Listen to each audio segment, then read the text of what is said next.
আমরা রোজ এখানে আসি, রুটিন সেই রকম এসেছি। এটাও যদি আপনাদের জবাব দিতে হয় নিজেদের পার্টি অফিসে আসবো, সকাল বিকেলের জবাবদিহি করা তো মুশকিল। হ্যাঁ, সুপার এমার্জেন্সি চলছে, পুলিশ মোতায়েন আছে, কি করব। কাল মাঝরাতে শেষ রাতেও তো পুলিশ মোতায়েন ছিল, এখানে তো রুট মার্চ হচ্ছিল সেন্ট্রাল ফোর্সে। সুপার এমার্জেন্সি চলছে, ভালো তো। ভয় নাকি সব চলে গেছে আর ভরসা নাকি এসে গেছে, তার প্রমাণ। একজন নেত্রী তিনি বেরোবেন হয়তো, একজন নেত্রী তিনি বারুইপুর যাবেন হয়তো, তিনি বলেছেন তিনি বেরোবেন, ব্যাস ব্যাস এখানে সুপার এমার্জেন্সি চালু হয়ে গেল।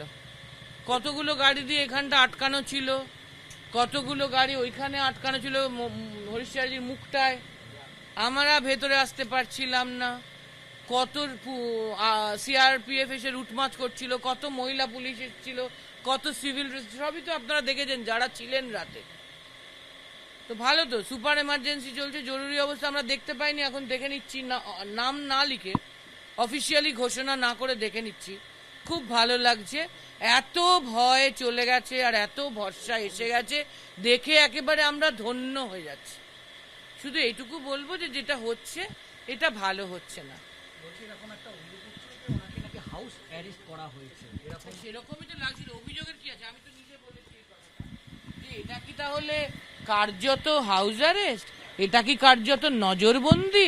আমি নিজে এখানে দাঁড়িয়ে কাল এই প্রশ্ন করে গেছি, আমাদের মনে হচ্ছিল এটা তো ভার্চুয়ালি তাই।